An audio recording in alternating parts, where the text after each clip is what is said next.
Hello and welcome to We Are the Deluge, a spoiler-free chapter-by-chapter podcast about the climate change novel The Deluge by Stephen Markley.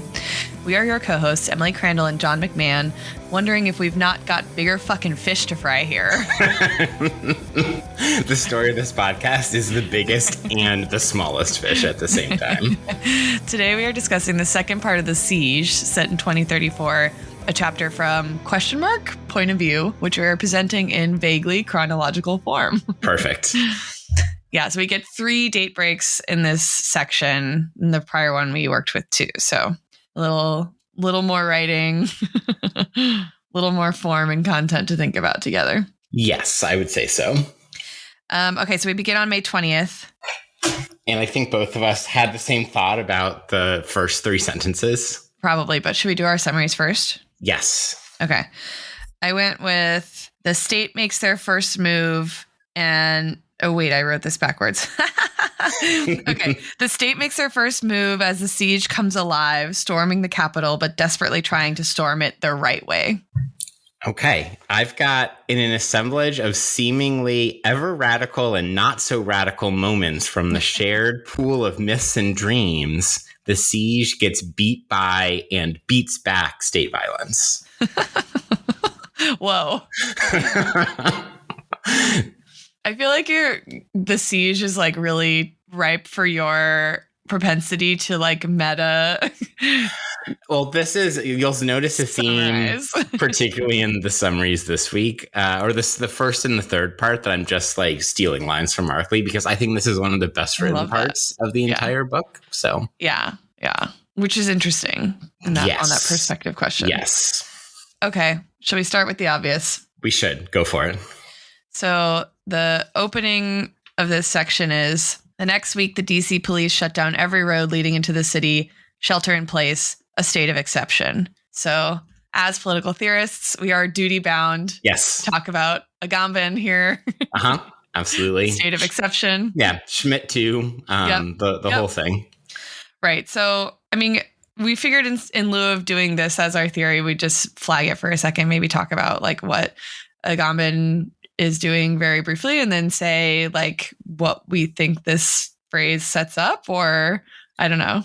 Yeah. So you do the first part. I'll do the second part if that seems okay. Yeah. Okay. So in the book, The State of Exception, which came out in 2005, Agamben's reckoning with kind of 2 things. One is the discourse in political theory more broadly about exceptions to the rule of law, particularly in liberal democracies. And then also specifically kind of responding in the real world, as it were, to the war on terror. So he begins with Carl Schmitt, right, who has this kind of explanation of exception as like, right, every exception or exceptional negation of kind of democratic principles should be properly called dictatorship. So they're sort of poles, right? The exception is dictatorship. The rule, right, is democracy. Yes. And Agamben wants to say sort of the opposite, but like not fully opposite, right? In classical kind of political theory fashion. So I pulled one quote. Please. Okay. So this is Agamben. The situation created in the exception has the peculiar characteristic that it cannot be defined either as a situation of fact or as a situation of right, but instead institutes a paradoxical threshold of indistinction between the two. It is not a fact since it is only created through the suspension of the rule. So the rule itself is the thing that authorizes its own suspension. Yes. On Agamben's view, which means that like democracies are sort of never really democracies or they're secured by the exception to democracy. Right. And as it is. And that's like a kind of function of the state itself. So so it sort of raises a question of whether sovereignty can ever be democratic, right? Yes, because and so here's the Agamben transforming Schmitt, right? Because for Schmitt, the sovereign is he who decides the exception. And I think Agamben wants to make that more imminent throughout different kinds and moments of politics. Right. And like, it's not just a way of distinguishing between like good liberal democracies and illiberal democracies, but it's like endemic to the kind of relationship between a sovereign state and the sort of experiment of democracy in that sense. Yes. In between the rule of law and the suspension of law. And I think interestingly for the like standalone sentence of a state of exception in this book, like, Agamben kind of goes back to Hobbes a little bit, right? Oh, sure does. And this is sort of what Hobbes was actually wrestling with about the kind of limits of something that was maybe burgeoning as an alternative to, right, the rule of the king. And Agamben's like, we've not like cut off the head of the king really, except in name. And in fact, the exercise, the suspension of the rule of law is the king's, that's the sovereignty, right? That's the Leviathan. So I think like it's interesting to think that a couple chapters ago we had Leviathan as just the title. And then here we get a state of exception, which is like, I don't know. It seems like too much of a coincidence to be an accident. This book gives very little reason to think there's a whole bunch of accidents and coincidences floating around. Right. So, John, what of it? Two things. One is that this, and particularly the second half of the chapter, is so concerned with this question of who actually does the work of government. And this is set up, obviously, in Kate's speech and her media appearance at the end of the proceeding where we split the siege chapter. But then particularly in the middle part of this, but it's even here dramatized to like its highest, one of the two highest degrees on May 20th, is this question of to what extent could the people ever actually claim the exercise of sovereignty? Yeah. And I think that Kate and the whole occupation, siege, takeover of the capital are asking, and that Mark Lee is exploring the complexities and perhaps impossibilities of that particular dynamic. So I think on the one hand, we have that kind of very classic like political theory through literature sort of thing. And then secondarily, I'm also cognizant of the fact that this idea of a state of exception from, the mid-aughts on is actually this kind of pop cultural phenomena in its own right. Like I'm thinking about like Lenny's article on the movie The Terminal with Tom Hanks, and that this is something that appears in several different places. And my cultural artifact later might raise that question again, from everything from, the Terminal in the mid-aughts or whatever to, Daniel Hanley and I have a chapter coming out in a month or two about Agamben and the Marvel show Loki. Yeah. Right. Which we argue is kind of like paradigmatic of, this is so Agamben. Funny. Okay. So in my notes, when I was like maybe considering doing this as just the theory bit, I was thinking about the juxtaposition of on this page, right? We get a state of exception, the drop there. And then in the next paragraph, we get like Kate versus love, right? Like, and they're like locked in this like, eternal battle of like, good versus evil or something, but they're both kind of complicated, right? We can get to that. But I was thinking, like, I literally in my notes was like, it's giving Marvel. It is.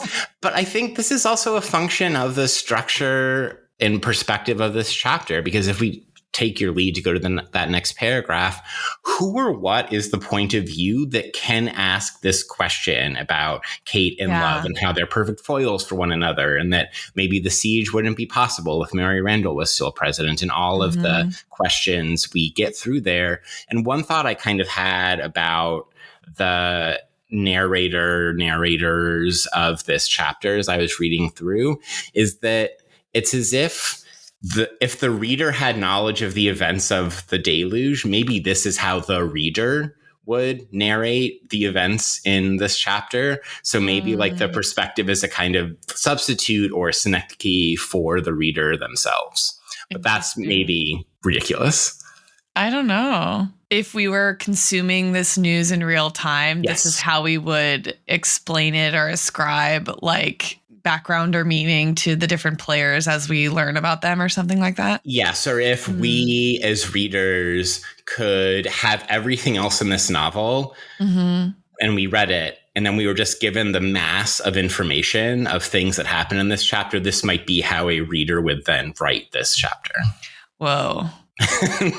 I'm not sure where that gets us, if anywhere, but it was my Galaxy Brain take. Well, maybe let's put a pin in that. Oh, interesting. Like not quite cryptic foreshadowing, but this is definitely cryptic foreshadowing. But yeah, put a pin in that and return to it at some later point, which we will reveal when we get there.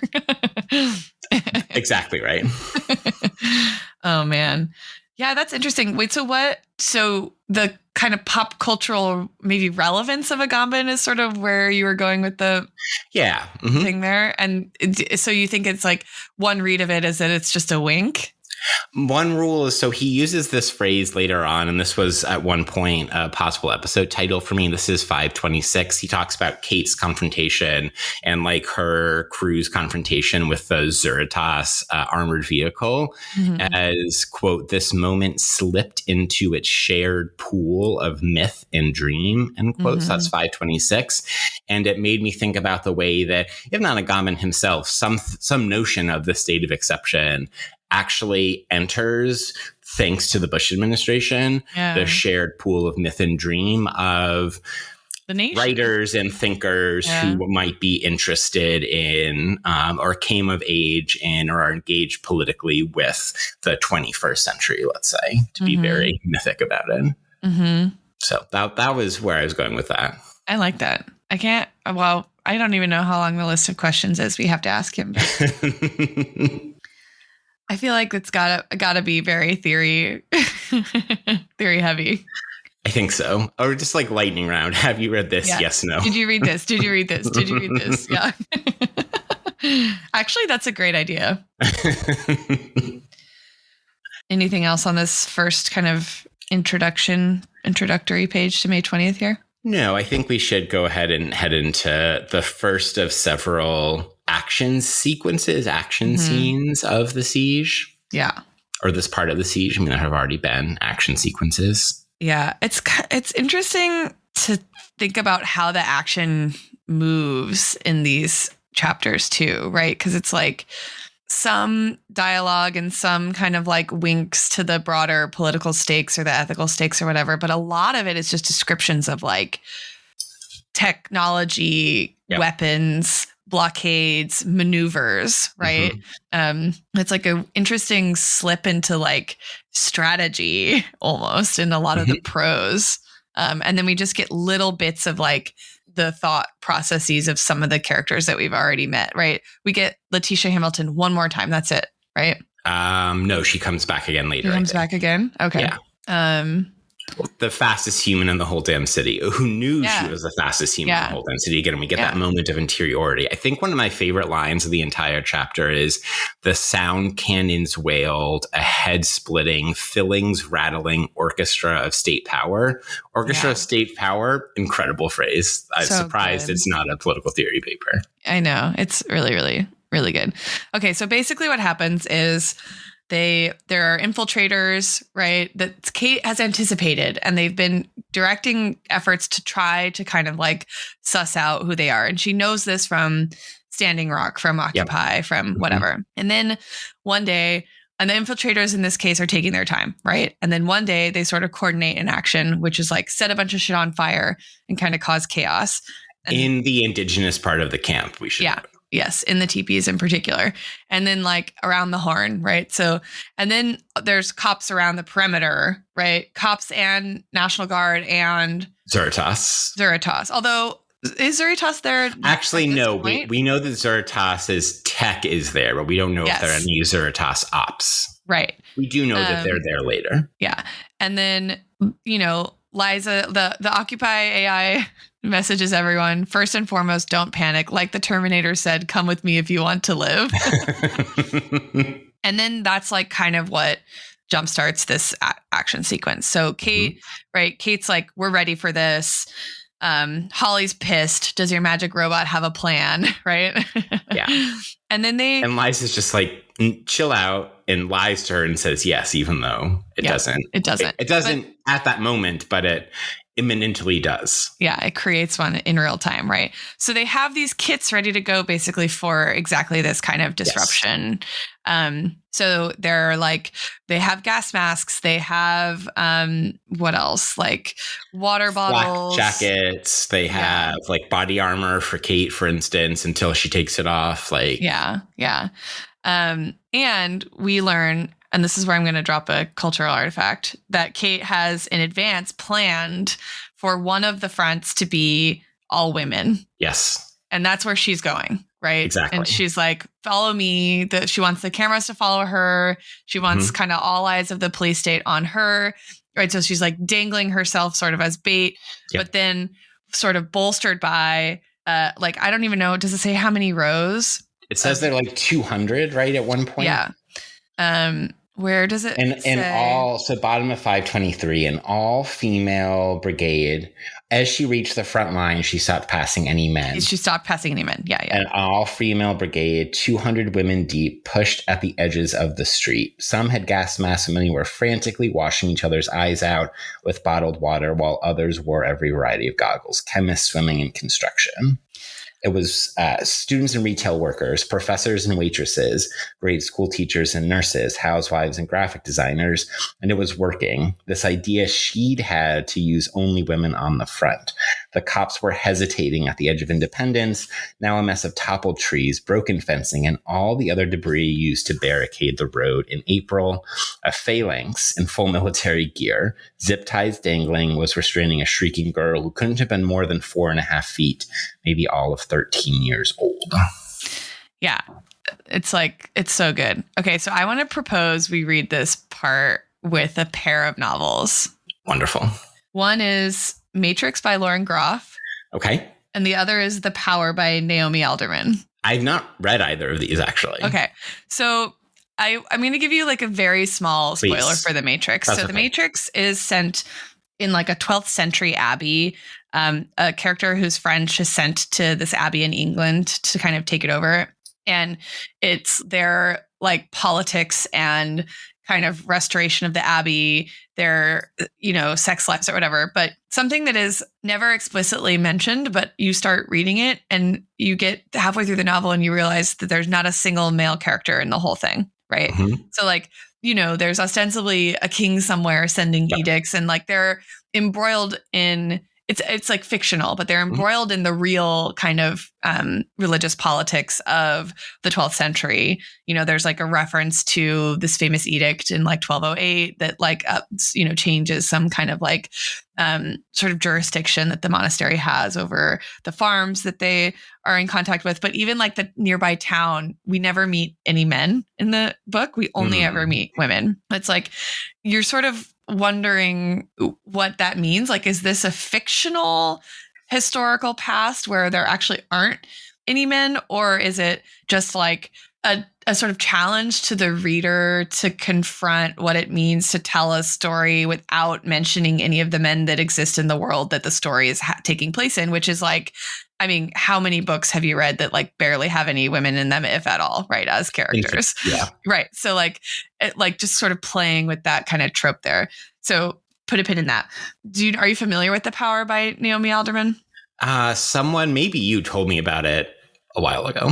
Okay. So the premise is overnight, a bunch of young girls wake up with this like power to conduct electricity. Okay. Mm-hmm. And maybe Danielle told me about this. Yeah. And then like you discover that older women can acquire it, but it's mostly kind of younger women. And it sort of like changes the global balance of power, but like not in the same way in every place, right? So in some places they respond like we might expect really violently with kind of like a crackdown on the girls and like develop infrastructure to restrain their power. In some places, like the women just sort of like the young girls just take over, right? And there's all these like kind of maneuvers and questions around like, do women in power act like men in power when the power that they have is actually the power of violence, right? So like, and there are different answers to the question, right?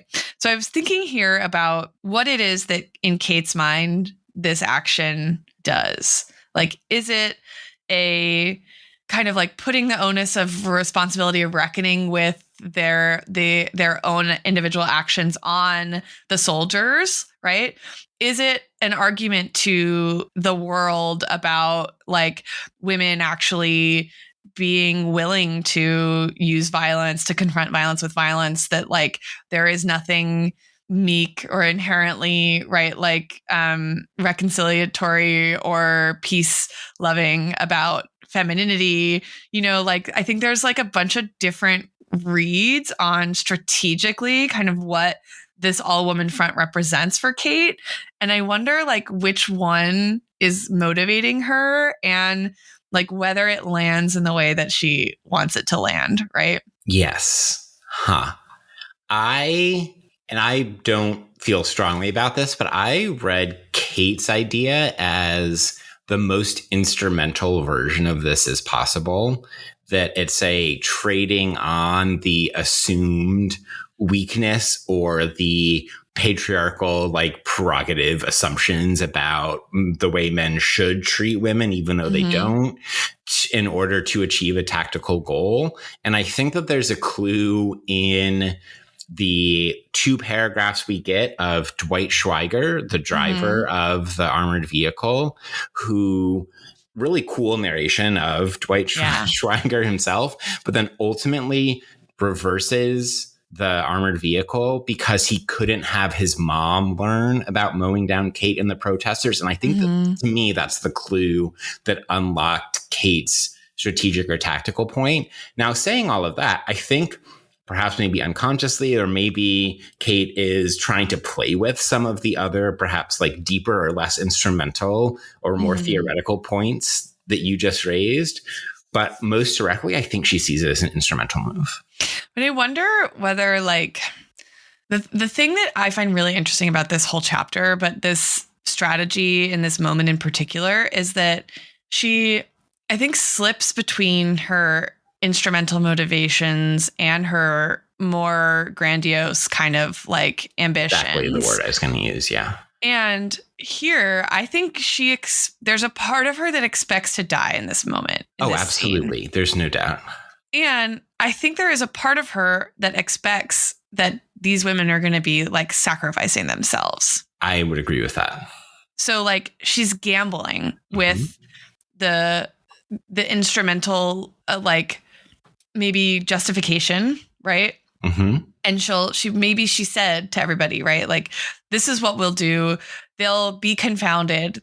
They won't know, they won't feel justified, right? In like mowing down a group of women that they perceive as innocents, right? Yeah. And so we'll have the strategic edge. But I think in her heart, she's like, we're all going to be martyred for the cause here. Oh. And then like, what does that then say about like, power and violence and war, right, in the hands of a kind of all-woman brigade?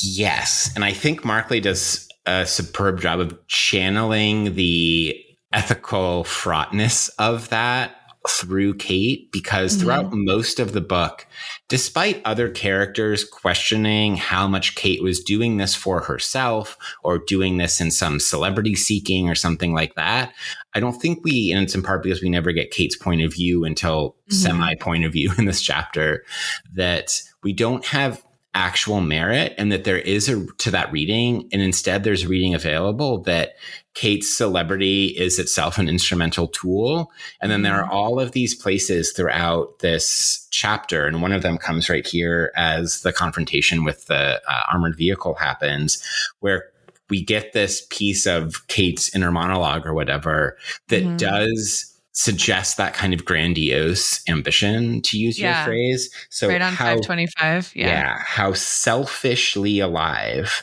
she felt, shot through with adrenaline and endorphins and fury, like she'd free soloed an undiscovered mountain. All thoughts of her family, her friends, her lovers, vanquished and forgotten by this glory. And she screamed until her voice cracked and tears ran down her cheeks, until she could hear generations of her ancestors screaming with her. And the construction of that small paragraph is really complex because it's Kate as an individual, Kate as godlike, right? Free soloing an undiscovered mountain. She gets the selfish aliveness when selflessly also could have worked there on a purely like tactical level, willing to sacrifice herself. And then we get that kind of confirmed by everyone's vanquished and forgotten by this glory. So it's still Kate the individual, but then we get the switch to the generations of her ancestors with her. So which is funny too, because 2 pages prior, she like is described as wearing a mask of like goofball fury. Exactly. And then she fucking quotes Genghis Khan. Yep. Or like a quote ascribed to Genghis Khan. Right. That like probably, who knows, but it has been passed through, right? Like the quote mill. Yes. Which is, tell them if they had not committed great sins, God would not have sent a punishment like me upon them. Amazing. Yeah, but I think like ending with generations of ancestors is also, I don't know, it like speaks to the sincerity, but also the loftiness of those. Yeah. And I think that for the character of Kate Morris, that dialectic or that problematic is the kind of structuring question to ask about her throughout the chapter, because we get a version of that same question twice in the second date stamp, and we get it again in the third date stamp of how much is Kate actually doing this for herself? And if so, is she aware of the extent to which she's doing it for herself? And like, what does that mean is also a question that is really interesting, because like, what does one get out of it? And like, I think that's going a little bit into the second section conversations that they have, but we can return to that. Yeah. This confrontation is so, to be very cliche about it, like tensely or tautly written. This is the fourth time I've read this novel, and still my body is like clenched up, tightened up on 523, 24, 25 as I'm reading this. And then obviously, again, I'm just broken when we get to the final part of the siege. It's just kind of remarkable. And it's in part it's really stressful. It is. And it's in part the hybridity of all the POVs, including the Dwight Schweiger driving the Zuritas armored vehicle. Yeah. Yeah. And that's such an interesting, like almost disruption, but it's like, there's a physicality to it, right? He's like, his foot is on the accelerator, or it's like near the accelerator, and he can't press it. So you're like that motion of like not being able physically to complete a task as simple as like putting your foot down. The tension there is like really palpable. Yeah. There's also in this first 7-8 pages, there's this line about how Kate's moment and the moment of all the women at the front slipped into the shared pool of myth and dream at the same time that Mark Lee is performing that, because we get first several subtle and then a very explicit Tiananmen Square reference. Yeah. And then we get a series of January 6th references, jumping ahead a tiny bit. Then we get a Lizzie Borden reference. These are all mythic figures, moments, right? So one of my like cultural objects was going to be like the shared pool of myth and dream in this chapter, but I didn't go that route. So or even like thinking about those things as cultural phenomena. Yeah, the capital's fortified like it was 1814, right? Also that, and they're prepared for the British. It's like which is a weird Plattsburgh moment, because Plattsburgh is one of the decisive battles of the War of 1812. That's funny. I was really struck in these pages in 526 and 527 with the like kind of mixed metaphors that bring the siege, that like ascribe almost character to the siege itself. Yes. So we get on 526, the siege exploded, coming to life the way we imagine fire to be alive, consuming, incinerating, surrendering, only to then steal across roads, structures, and trees to find new life. And then on 527, we get certain solar systems within the wider galaxy of the siege have been agitating for destruction. It's interesting to think about like those as like frameworks or metaphors for ascribing agency to the siege that is not human agency, right? Yes. And it's like, so it is both a character, but its capacity to act is not a human capacity to act, even though we can use verbs that describe human movements. And even though the like specifics of its like iterations of action are being taken by humans themselves. So it's like a really, maybe I'm giving away a little bit where I'm going to go with my theory. That's okay. So if that's the case, then I think we're doing different theory, but Okay. that doubles the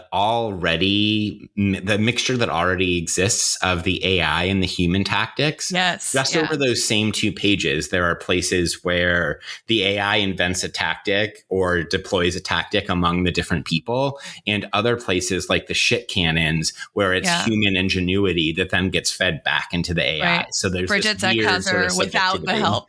Yeah. Yeah, man, that passage is disgusting. Yeah. But it's an interesting way to think about. We talked in the part 1 about recurring references to the smells. And like that is here, that's an escalation. And then it gets worse in the next 2 sections. Yeah. Yes.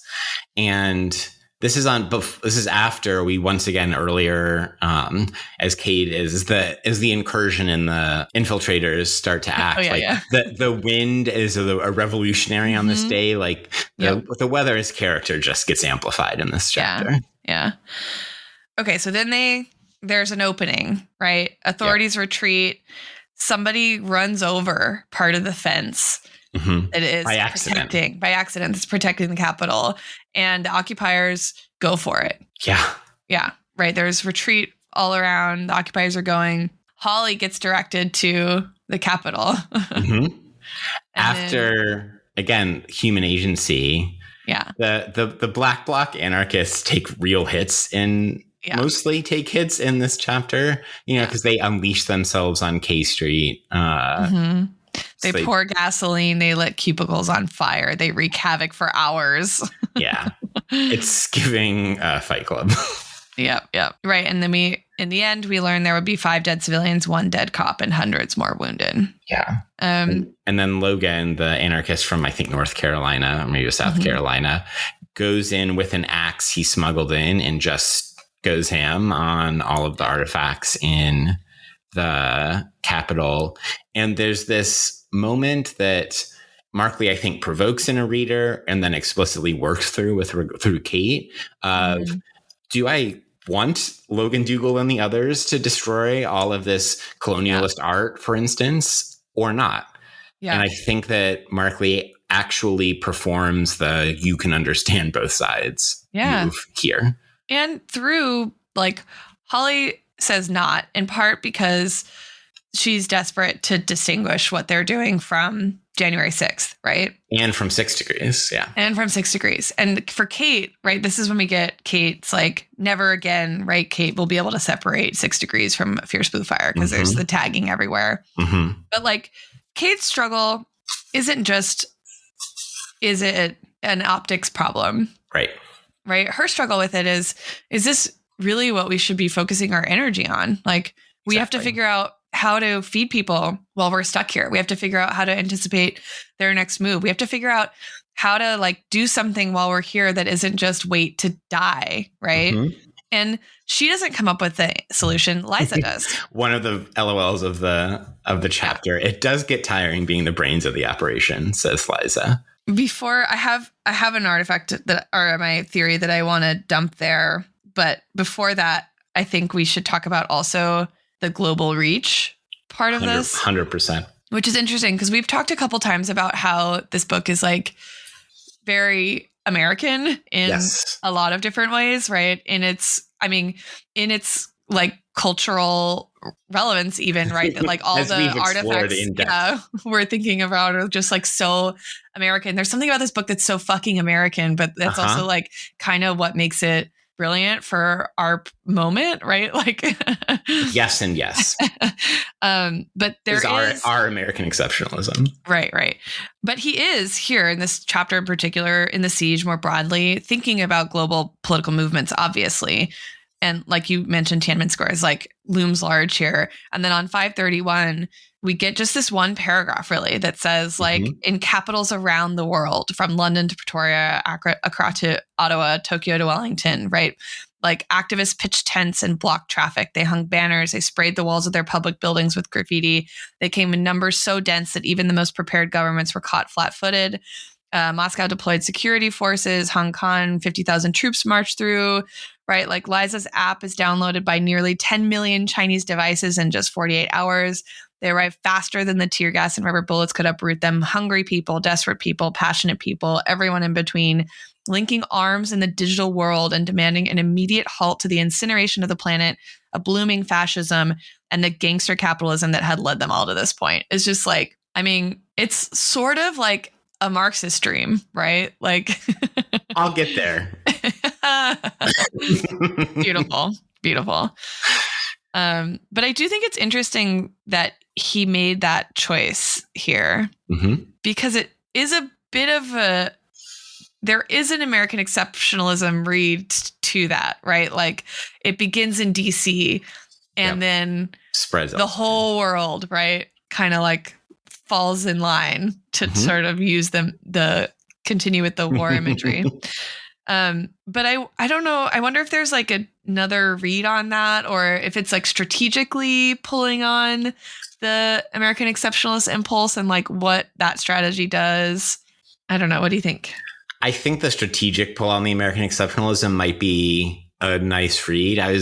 Last week, I was giving a talk about the Constitution and the Supreme Court and stuff to like a local library 25 minutes away. And I pointed out that like one of the things we see in the abolitionist movement is this like strategic deployment of the American Revolution, of the Declaration of the Constitution, and of American exceptionalism for the use of claiming the abolition of slavery as an American project. And so I think there's that attempt to strategically use exceptionalism that is perhaps also what Mark Lee is doing here.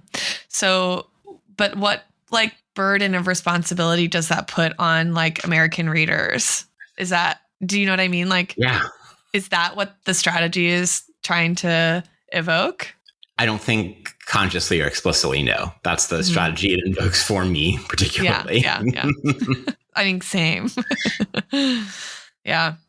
I also thought it was interesting that they just do like a quick nod to like one of the things they want to take out, right? They want to take out all statues of men, but like including the bust of MLK for sexual misconduct. And I was like, that's an interesting one to single out here. It's part of Mark Lee's skepticism towards cancel culture, wokeness, SJWs, et cetera, which he's aware of. He wants us to think that that's absurd, right? I think so. Yeah. Okay. That's funny. And it's just a throwaway line, but I was like, this is hilarious. Yep. Oh, man. Okay. So should we go to the 24-hour stump speech? Yes. This is where I think the state of exception political point kind of pays off, because Eliza points out that we have the lawmaking building. So we explain what laws we want to pass, the ones that people who normally sit in these stupid chairs refuse to. And to answer your question, yes, it does get tiring being the brains of the operation. And then for the following 5 weeks, a 24-hour stump speech beamed out to the world. And the standard kind of set of like lefty policies and non-reformist reforms potentially.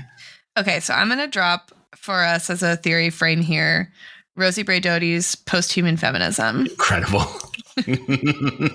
So this is the paragraph that describes the 24-hour stump speech beamed out to the world, right? They recruited occupiers from every walk of life, gave them the speaker's days, and together they painted a rolling, epic vision of a more just, equitable, healthy world. The feed never stopped. The speakers never let up this rolling sermon. A woman whose sons were both dead of heroin overdoses, inveighing for an end to the drug war. A farmer advocating for regenerative agriculture. A doctor explaining the health benefits of electrifying the transportation sector. More viewers watched a student named Kelly Paskina speak about the need for a global wealth tax than watched that year's Super Bowl. Her brother, Walt, now wearing a blue band, appeared briefly in an interview. The reporter asked the Marine why he went AWOL. Pasquina replied, I don't care for politics, but the country's a lot like me in that we should listen to my kid's sister. Who knows where it all may have led? Ominous. Okay. Ominous. So I was thinking about this, like painting a rolling epic vision of a more just, equitable, and healthy world. And then thinking about the frame that Mark Lee also used in the description of like what people around the globe are organizing for. So just a refresher, right? Demanding immediate halt to the incineration of the planet, blooming fascism, and the gangster capitalism that had led them all to this point. And I was thinking about how throughout the book, we've been tracing, right, like gender, sex and sexual politics, like what does that have to do with climate change, right? Like capitalism, that's a little more obvious, but like what, like precisely what levers of things that are structures that inhibit like justice or freedom or whatever kind of shared value we think is like a good, right? And like how do those mechanisms that prevent us from accessing things that we want or need dovetail or intersect with or whatever other kind of relational metaphor you want to use to think about climate change. Perfect. Right? Yeah. And I think this idea that like we need an epic vision to kind of replace the limits of liberalism is also like, Kate's trying to push us there, but like it's like, what is it? We see a Fierce Blue Fire, right? Like trying out this new model of like sort of grassroots organizing, right? Like things of a community for a community, really community oriented, but like we still come up against the kind of limits of liberalism to a degree, but also like a liberalism that's sort of gone wild, right? And like we could call it neoliberalism, we could call it some sort of like capital fascism or whatever, but like it is ultimately you can boil some of it down to the kind of like philosophical constraints of liberal individualism, right? Or like the constraints that liberal individualism has sort of built into the state, the rule of law, to how democracy functions or doesn't function in crisis, right? Which is like another way of thinking about the state of exception. Yeah. So I wanted to think about this book that Rosie Braidotti wrote in 2021. So she's a scholar who is both a feminist and like a posthumanist. And this book is basically her case for why posthumanism has kind of like neglected some of its feminist origins, and also to sort of critique a feminism that doesn't also engage posthumanism. And so it's like, it's a scholarly project in that sense, but I think it's one that she thinks leads us to this project of developing a painting epic vision of a more just, equitable, healthy world. And I think painting and rolling and epic are like really useful kind of adjectives to think about the relationship between justice, equality or equity, and health. And for Braidotti, for her critique of kind of like the problem of the subject of politics speaks precisely to this issue. So she's like, the problem with feminists is that we speak in we, the first person plural, and then we have all kinds of like really important but really thorny debates over like who gets captured in that we and like what we owe to one another and what it means to theorize or act or be political as an us. And she argues that like, or she kind of sympathizes with a feminist critique of posthumanism that is like, some of us have not even yet been allowed to be human. So why would we then sort of drop that politics or drop that effort and become posthuman? And her argument is that the posthuman offers us a different way of formulating we. And the book is huge and she does a ton of things in it, but this is the one piece I wanted to pick up for this rolling epic painting of a more just world. So she argues in the introduction that the context, right, of kind of like climate change, of repressive, social politics, of a rampant kind of capitalism that is really destructive, right? It points to the necessity of rethinking subjectivity as a web of interconnections, acknowledging that we, all living entities, share the same planetary home, though we differ in terms of locations and access to environmental, social, and legal entitlements, technologies, safety, prosperity, and good health services. The materially embedded differences in location that separate us do not detract from our shared intimacy with the world, our terrestrial milieu. We are in this together. And then this is a sentence she borrows from a prior book.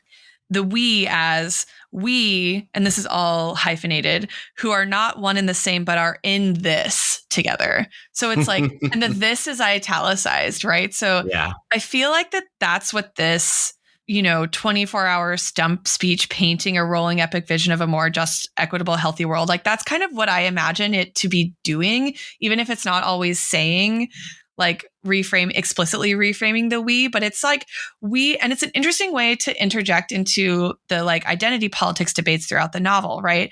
It's like who we are, right, is sort of irrelevant to the fact that we are in this situation, this moment, though we are differently positioned to it, in it, Yes. and of it.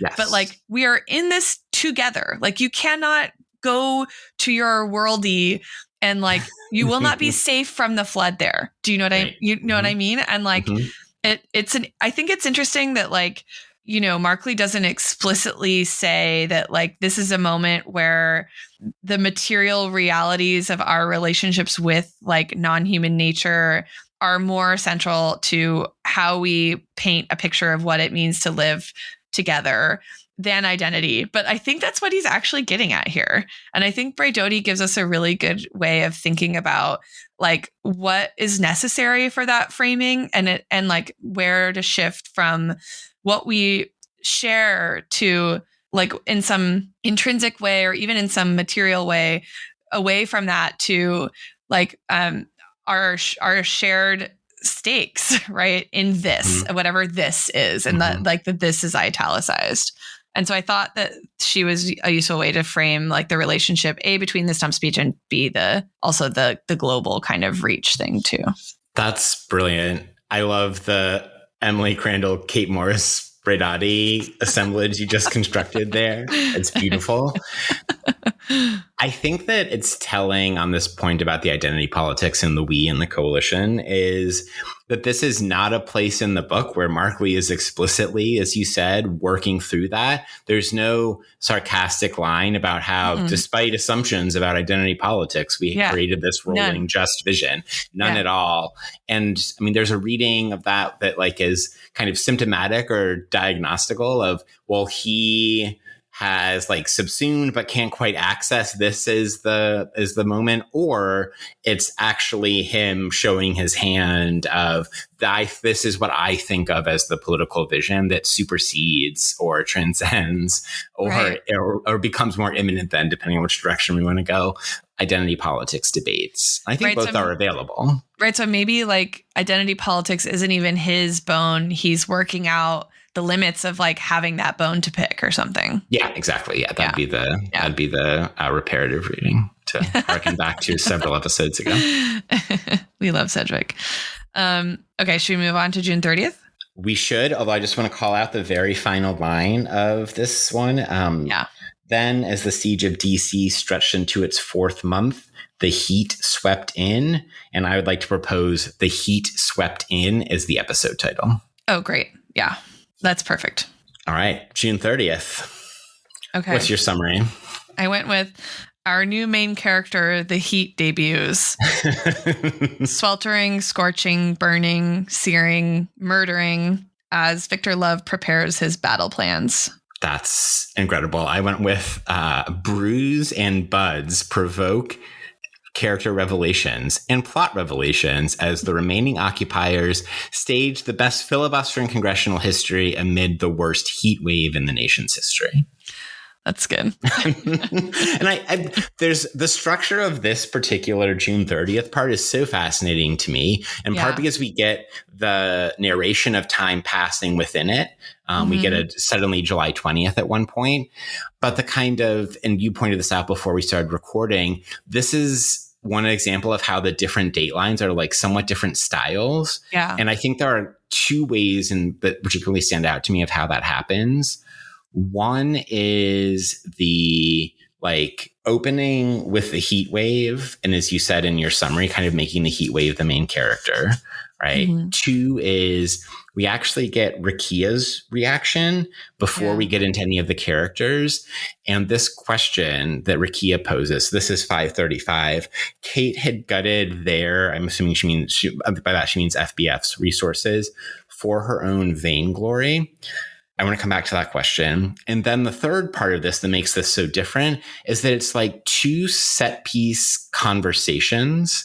The Tom and Seth conversation, right, over beers, and the Kate, Liza, and Holly as they share a joint conversation. And like those are the structures of this, plus the background of Victor Love being utterly psychotic. Mm-hmm. And we get Love juxtaposed with the pastor also. Precisely. Yeah.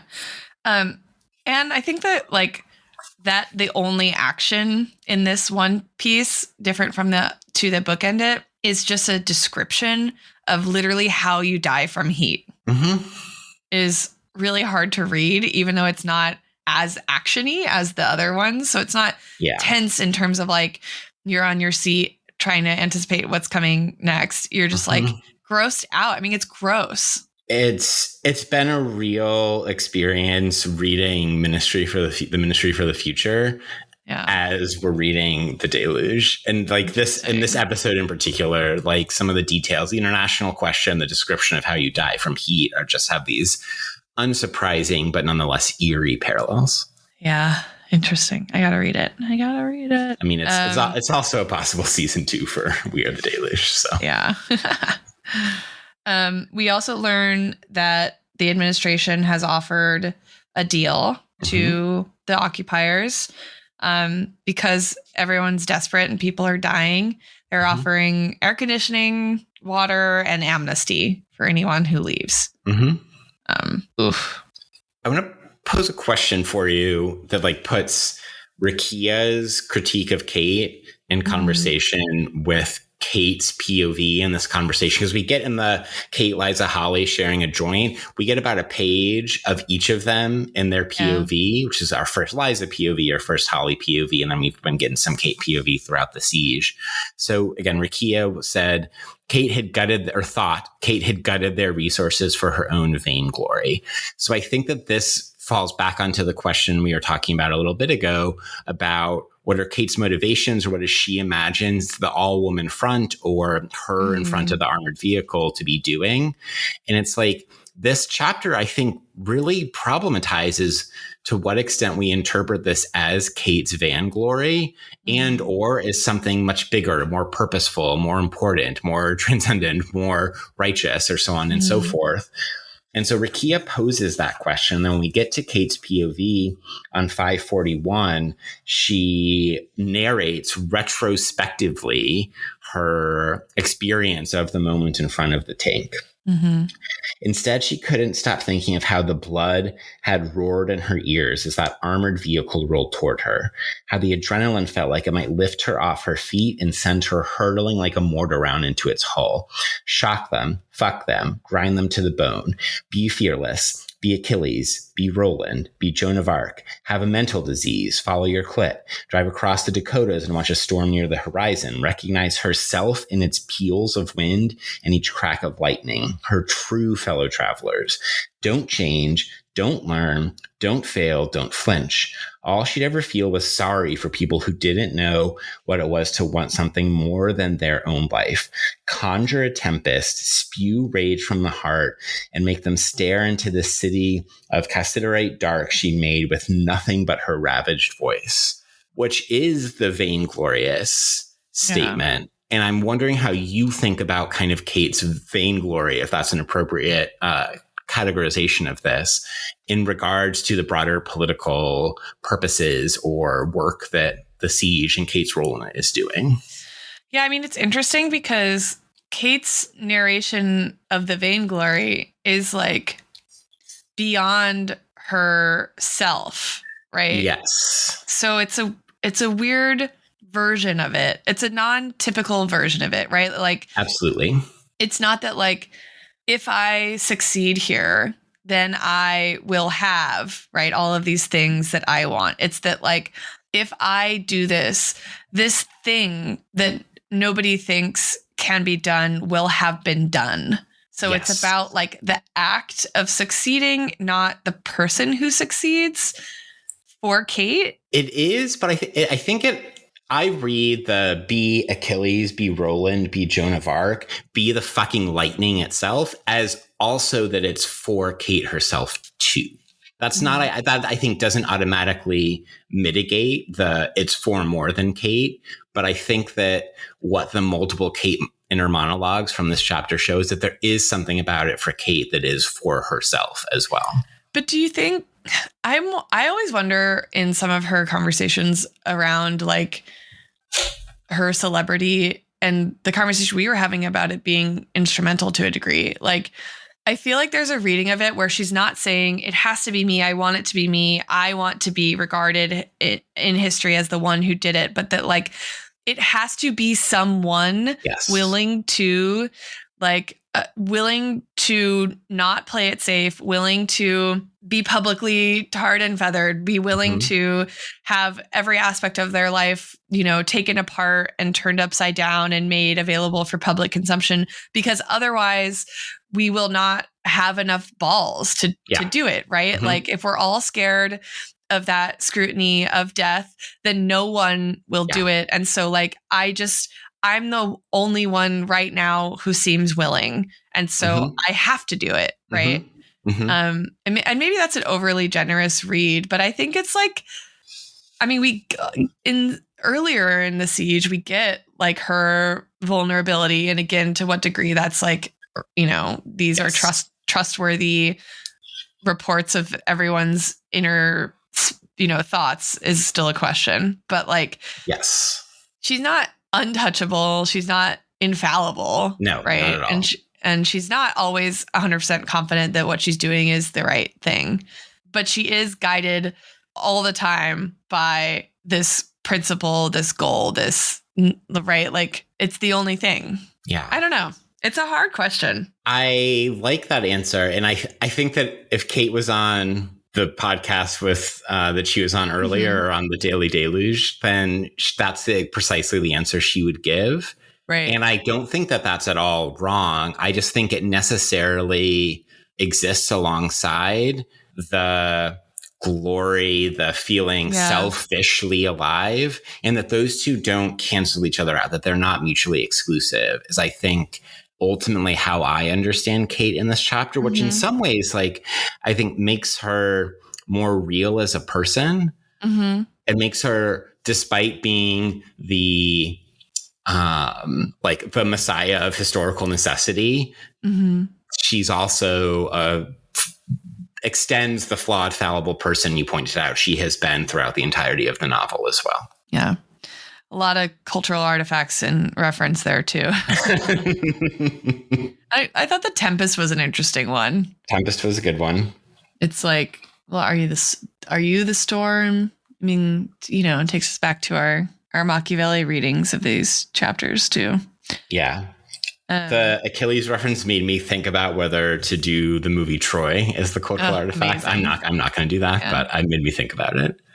What do you think this reference to Cassiterite darkness is? I have absolutely no clue. I was going to ask you the same thing. I mean, it's just like a stone as far as I know. But, like, I think so. And it's, like, capitalized. So I was like, what am I missing here?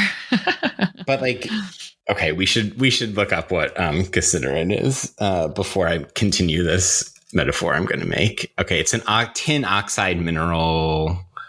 It's very cool looking. But known for its high tin, and has been mined in, like, a hippy dippy store with all the crystals. Yeah. Yes, exactly. And I think there's something about her situating herself on the geological time that would be required to make it. That's where I think the work is happening with that reference. I'm into that. Yeah. Regular old agent in the Anthropocene, Kate Morris. Okay, I want to propose one way or a question to think about the way this section ends. Ooh, I know we're going long, but can we say one or two things about Tom and Seth as well? Yeah. So they talk on July 20th, and we get Seth's rejoinder to the Ash conversation about having a kid. And we get, I think, the answer that Seth, a better answer than the one Seth gave in the argument between he and Ash. And he talks about how like he wants to tell Ash and did tell Ash that he is doing this for Forrest and that his way of fighting for the future, which I think raises a question that we could then consider, you know, and we did consider in the last episode about, would Shane agree with Seth's diagnosis vis-a-vis Lolly? Yeah. And to what does that say about like how Shane or how 6 Degrees would think about the occupation and the siege. And then one of the better jokes of the entire novel is on page 538, where he talks about how, okay, he brought Ash home. Ash just started talking about like abstract like math theory, except that Seth's dad is an engineer. And then Seth told Ash after dinner, quote, "I've never seen you harder than when you talk to my dad about the sing-song conjecture." So it's good. Singmaster's conjecture, Seth, and don't be crude. Really iconic stuff. It's so good. Another LOL in the Liza, Kate, Holly conversation where Lila talks about how at least she can still exfoliate when they all get sent to prison. Yeah. And Kate views this as a nice challenge that she'll have to conquer and make useful by creating a general strike across the entire prison industrial complex. Mm-hmm. I liked Kate's quip that the fascist best move yet has been cutting off our pot supply. It's good. And like Liza's POV gives a kind of origin story for the siege and the occupation and fills in some background that we as a reader hadn't had. And I loved this part at the top of 540 about how she felt anxiety about the end of the world. She had a lot of determination that was paired with resignation that nothing would work, but having fun, quote, seemed to conjure belief in and of itself is a bit of a explanation of Fierce Blue Fire vis-a-vis 6 Degrees, I think, in some form or another. So, we also get more of Holly's mom, right? Yes. We've only really met her through Tony so far. Exactly. More her mom than Tony in this set of reminiscences. Yeah, for sure.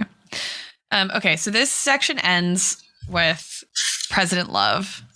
Jesus Christ. They're huddled around him in Camp David. He's going berserk. He hurls a glass at the wall, told them they could resign if they didn't like his plan. They're all on their knees begging forgiveness. He knows combat. He knew from combat the joy of violence is inborn. People secretly love to supplicate themselves to men powerful enough to unleash it decisively, blah, blah, blah. And then it ends with, it wasn't that Vic never thought he would make a mistake, but he'd never imagined anyone outflanking him the way Morris had. In many ways, Kate Morris and Lauren Victor Love were meant for each other in this moment as the malformed soul of the old world seized and screamed in the death throes of whatever would be birthed next. This time there would be no warning. This malformed soul of the old world seizing and screaming in the death throes of whatever would be birthed next strikes me as like Marx could have written that. Perfect timing. This is time for Mark's hours on We Are the Deluge. All right. So I want to bring to your mind several Marx references. All right. So we are going to start in the critique of the Gotha program. So what we have, I wanted to take this precise question you raised and think about the many times this or some notion of it appears in Marx. And I'm going to use that to kind of pose some questions about the novel and then go into some very weird places after that. Okay, so we're in the critique of the Gotha programs. This is the later Marx. What we have to deal with here is a communist society, not as it has developed on its own foundations, but on the contrary, just as it emerges from capitalist society, which is thus in every respect economically, morally, and intellectually still stamped with the birthmarks of the old society from whose womb it emerges. Also in the Gotha program, same set of ideas. He's talking about the transition from capitalism to communism.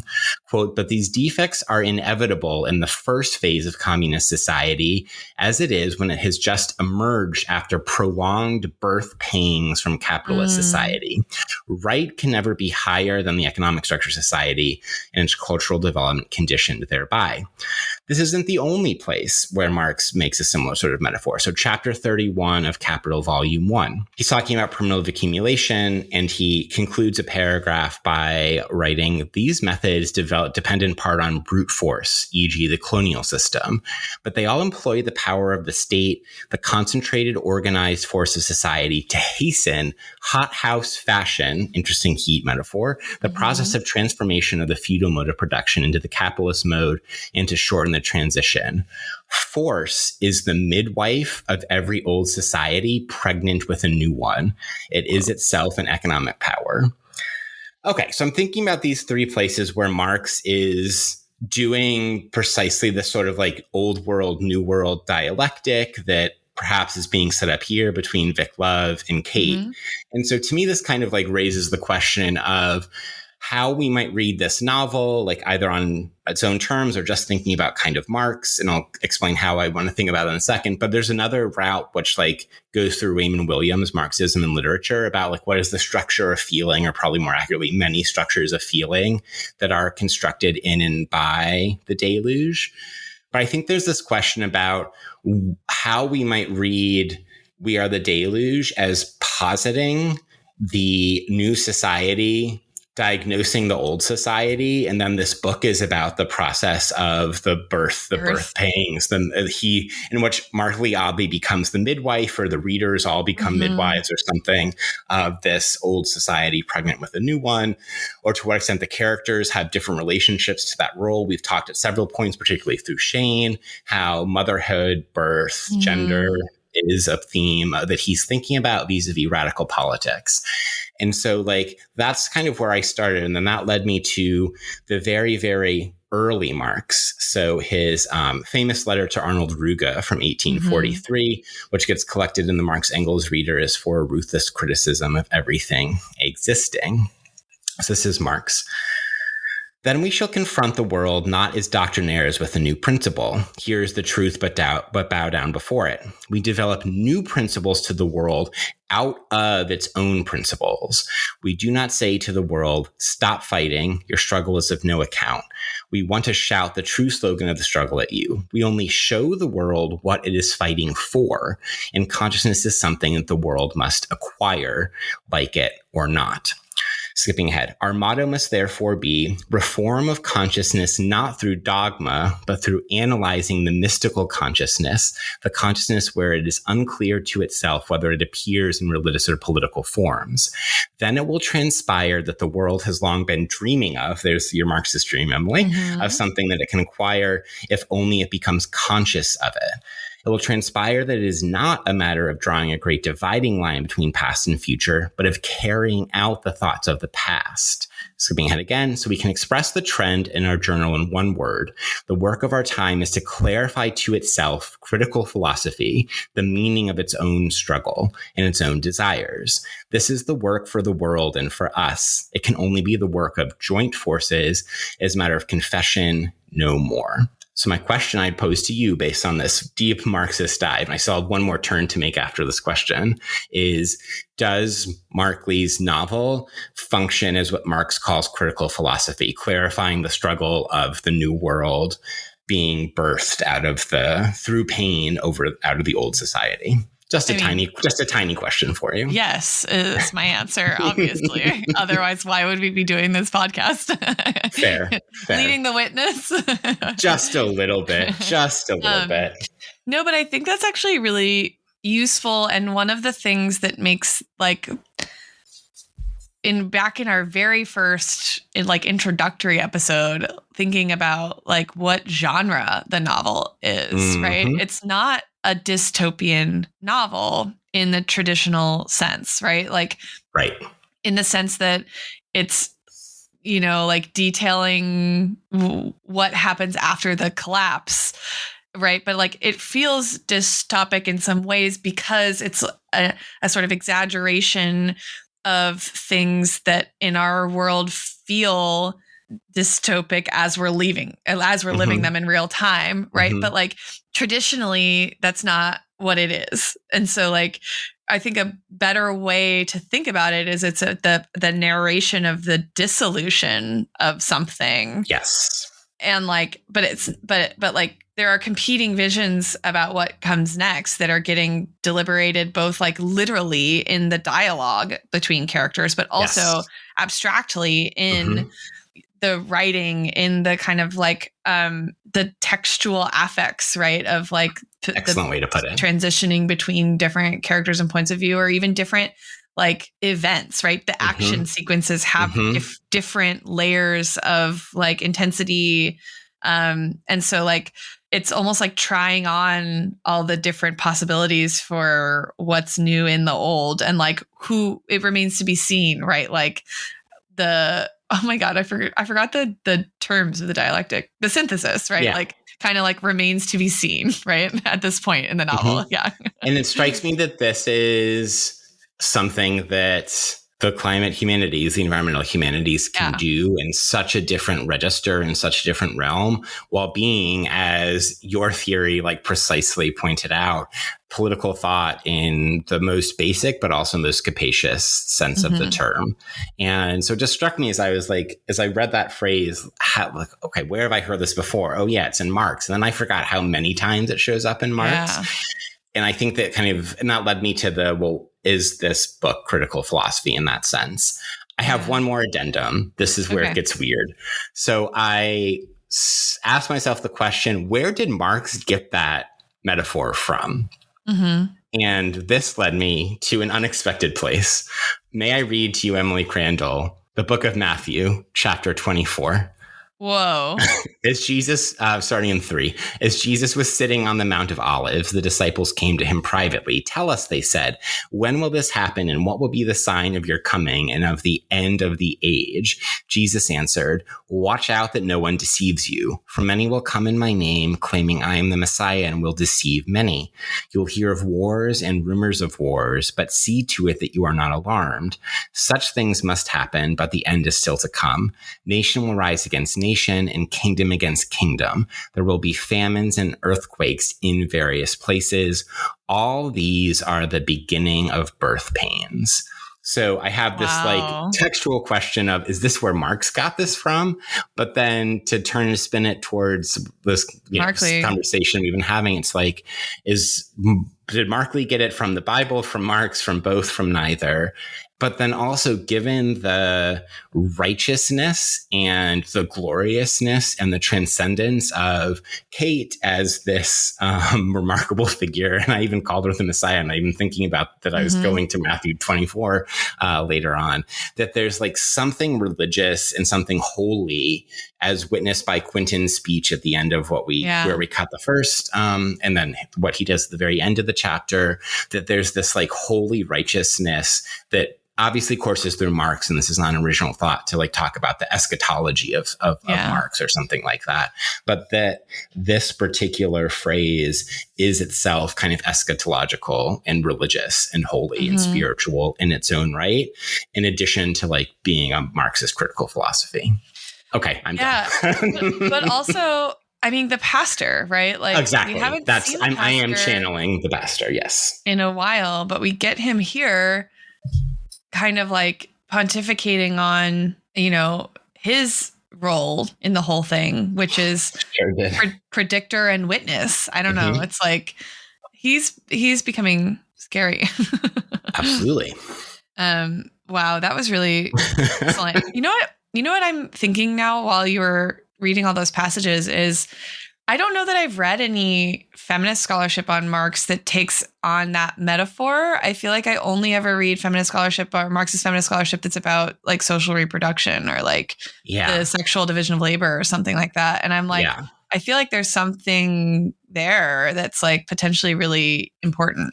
Great. This added to our book about the Deluge, a chapter on Marx, and then like a Matthew coda. Like, has anyone ever done a political theory book like that? Like using a novel as like just a frame for bringing together a bunch of random essays in political theory? Like, I think we could do it. I think we could do it. I don't doubt us at all. Oh man. Okay. Yeah. July 31st. Yes. Let's do it. Okay. I went with the siege comes to a sudden, violent, devastating end. I went with The souls of the dead whisper in our ears from the dread of oblivion as love stages a psychotic use of state violence. Ooh. Both Man. Precisely correct, I'd like to say. Yeah. This is really hard to read. It's impossible. It's terrifying, like utterly terrifying. Really, really, really scary. I don't actually really know how to discuss this. I'll point out something that will come to a head again later on in this book. Markley's ability to write violence, terrifying, I'll use that again, and powerfully is really, really shocking. And you talked about this, like the textual affects of this novel a little bit ago. And I think that, so on page 544, on page 544 to 545, it's some of the most descriptive, embodied writing about what violence is and does that one can read, I think.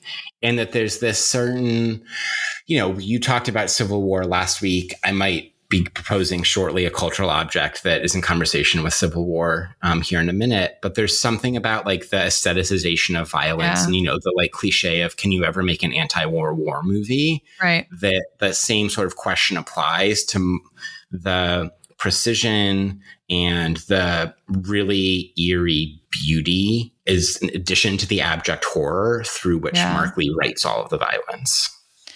I mean, and I liked the one paragraph that describes it from Kelly's point of view on the bottom of 544.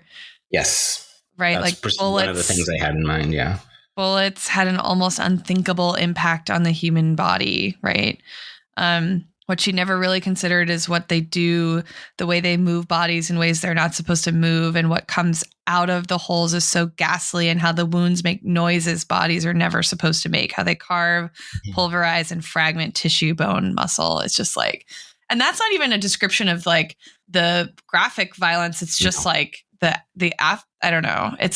But it's something about the clinicalness of it that enables it to reach another level, I think. Yeah. Okay, so this part opens with Holly saying she's leaving and Kate saying, I've already discussed this. You guys should all take the amnesty. Mm-hmm. They agree. Holly and Liza leave that night. Yeah. Seth and Tom are going to leave in the morning. And then at 3:31 a.m.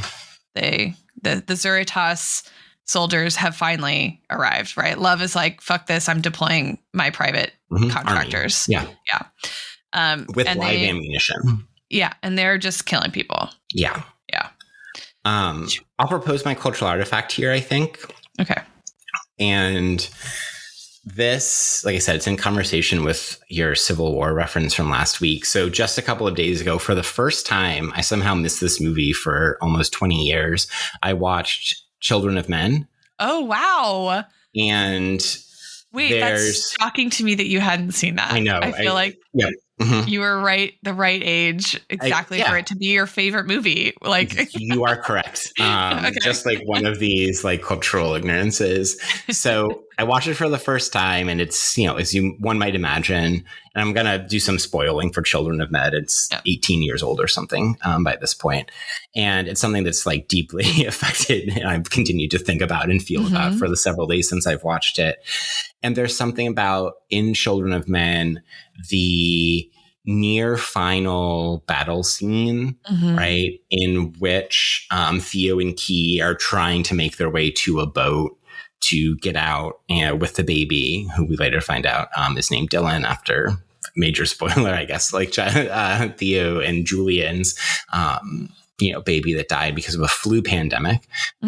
Crazy. And there's something about that same aestheticization of violence and that kind of beauty to that scene and the choreography of that scene. Like and I read a little bit about the kind of making of the scene. So there's one moment where like the fake blood that they're using splatters onto the camera lens. And because they are constructing it as if it were a single shot, although it has a couple like digitally smoothed out cuts, there's several minutes of this like 6 or 7 minute long scene where there's just blood splatter on the camera. And it strikes me that like the last part of the siege, but in some ways the siege as a whole, is viewing the siege, climate, like with this blood splatter through it, totally. and the visceralness of Mark Lee's writing of it, and the visceralness of like, there are people in this building in the refugee camp with like literally their organs spilling out in plain sight. Yeah. So there's the how confrontational, how aestheticized, but how attempting to be transcendently beautiful the depictions of violence are. And like, I feel creepy saying it in that particular way, but like, I actually think that's the correct register that Mark Lee and Children of Men are both working in, despite the problems with that register, as anyone who's read Benjamin is well aware of, right? Yeah. But anyway, that is paired with the like 90-second scene where the baby gets revealed, and literally every single person on both sides of the conflict stops fighting, right? They lay down their arms as Theo and Key and the baby Dylan walk out of this building, right? Like literally everybody is just staring at her, staring at Dylan, the baby, staring at the two of them together. They're in the midst of this pitched like insurrectionary, revolutionary battle. And yet there's this moment of hope and possibility that is so overwhelming that it like, it overwhelms, it overweighs the violence and the essential war that's happening amidst a background of arbitrarily detaining refugees and non-citizens and torturing people as if we're in Abu Ghraib or Guantanamo Bay and all of these sorts of things. And the wholly religious hope, birth pangs of the new society that Mark Lee is depicting throughout the siege. And that so much of that happens like right before we get this violence. It kind of in some ways like flips the order of Children of Men, which does the violence first, then the kind of moment of hope. And Mark Lee is doing something different because it's like the moment of hope, such as it is, the filibuster of the rolling just vision for society, Kate's kind of several glorious, selfless, transcendent agent of history speeches that like positions it somewhat differently in how it works. But like the analogy between Key and Kate, or the analogy between like, what would it take to have Children of Men literally birth a new world? And then for the Deluge, like birth a new society vis-a-vis climate, environment, justice, health, right? Inequality, all of these sorts of things is very front of mind. And then there's just like the sacrifice that is demanded or required because Theo, you know, one of the final things in the movie is like he's bleeding out and he dies in front of Key and Dylan right before they're in the sea, and you get the ghostly outline of like the boat that's the hope for humanity just about to come in. And there's that kind of moment of sacrifice and how like cliche, but how touching and how effective that is still is, I think, the question for the rest of the novel of like, can or does it provide like that sort of moment? And if whether it does or not, like, how do we think about what the aftermath of all of that violence is? Because the violence also continues in the movie, and it's going to continue here in the book, right? As soon as Key and Theo walk back out, like the battle picks back up instantly. And then there's also like this theme with the Fishes, which is the revolutionary organization. We get like both the Fierce Blue Fire kind of vision and the 6 Degrees vision, both contained within the Fishes. So that was my minor note. That's so good. Wow.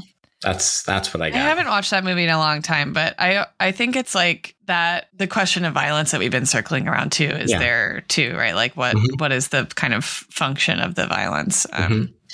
Because I think it's not so interesting to just say like violence is bad, right? Like in any context, especially like in crisis. But and neither Shane nor Kate have that simplistic, or none of 6 Degrees nor Kate have that simplistic. None of them want to engage in the debate on that level. They're all much more interested along the lines of like a Malcolm X or Fanon or someone. It strikes me too that that's an interesting frame to think about Kate's like moment of thinking when she wakes up to the violence, right? She says Kate had a moment to wonder if this was what she'd wanted, to goad them into the unthinkable. Mm-hmm.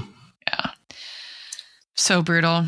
There's some ambiguity there, right? Yeah. To goad her vision, her desire was clearly to goad the people, the body politic into the unthinkable. We're going to occupy Congress and pass laws on its behalf, quote unquote.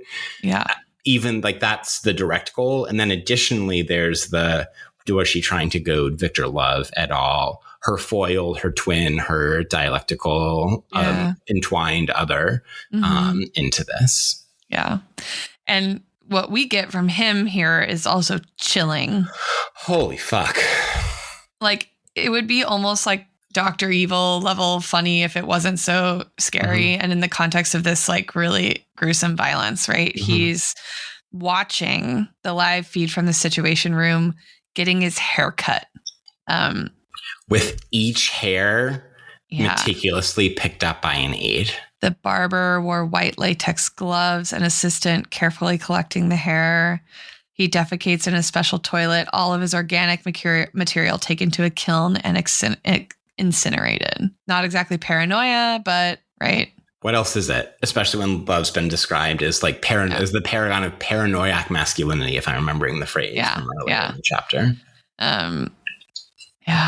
The way some found joy in Kate's speech, these men and women found such deep pleasure when news arrived of this decisive action.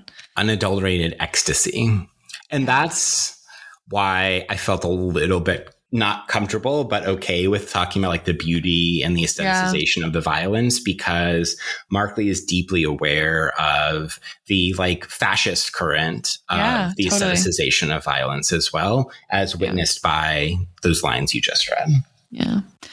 Do we want to, I guess we should do a body count. Yeah. So Walt is dead. Kelly's alive, I think, as far as we know. Tom seems like Tom is dead. Maybe it's the last thing he remembers. We get that. Kate's arrested. We don't know. We get no Seth at all. Right. And then the chapter, and I think that this is in some ways one of the best uses of the narrative, the perspective, the whatever of the siege, that the actual close to it is Quentin's death. Yeah. Right. Because he talks about, men rushing in with guns pointed at him. It's not unfamiliar to a black man from Detroit. And then he sets himself on fire. Yeah. And he does a live stream for it too. Yep. Right. Liza has told him how to circumnavigate the security. And then I was going to propose a title that kind of combines something about the heat with this last line here. He says, the terror he'd felt his whole life, a siege that begins at birth, slipped away. The more the dread of oblivion receded, the more overwhelming the wave of love.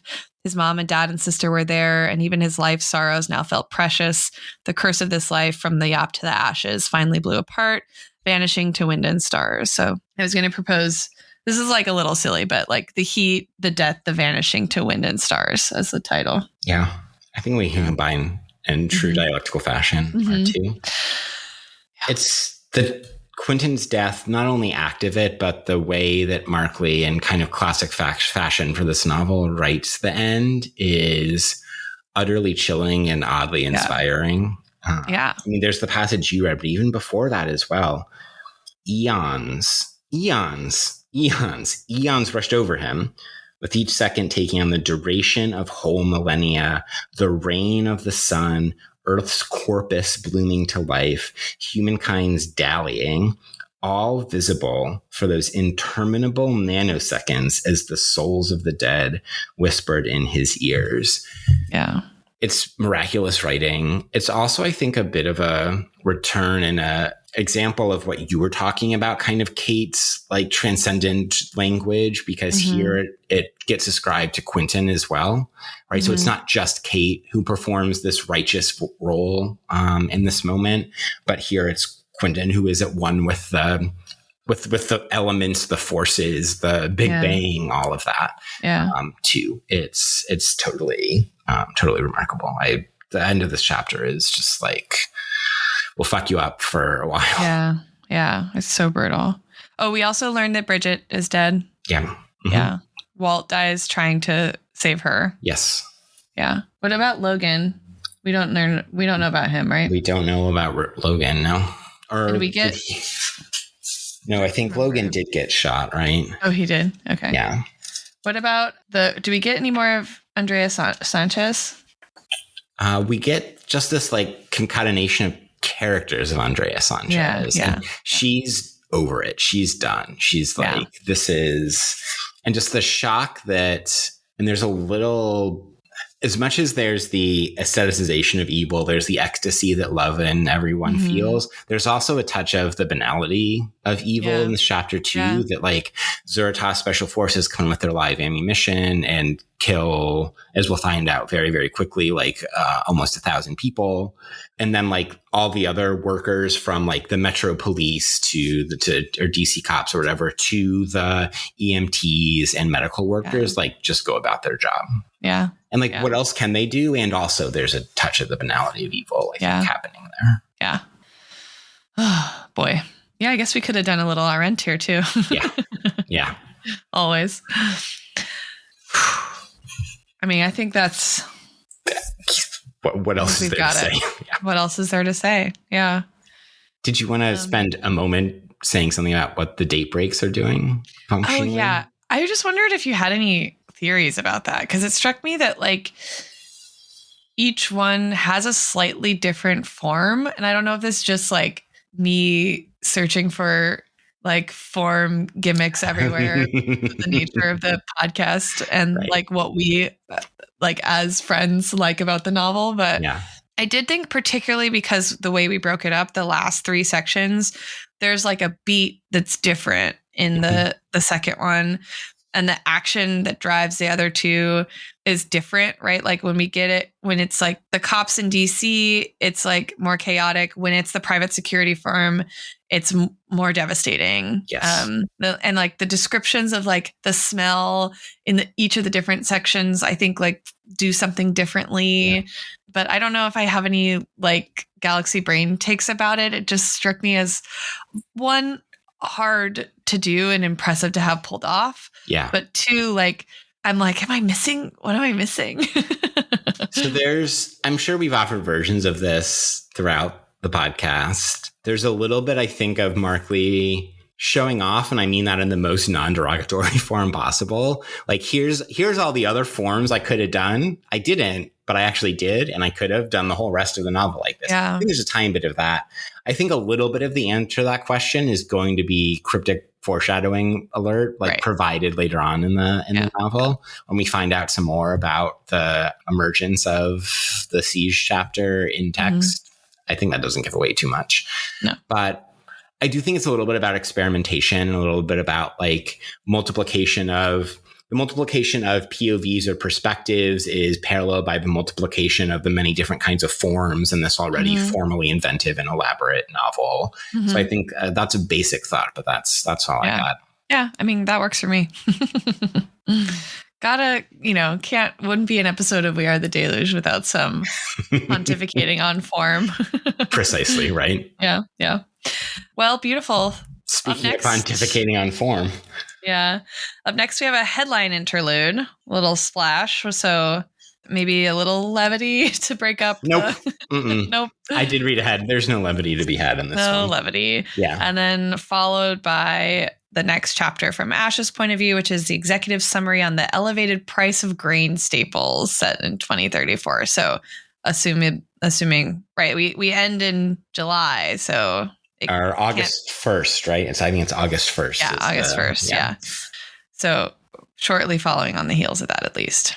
Yes. Yeah. I mean, like so give you an actual date. So Ash's report is December 5th. Okay. So a couple months. Yeah. Ooh, well, I hope everyone is not too traumatized by this episode. Yes. Whether you are or not, thank you for listening to We Are the Deluge. And we are the Deluge.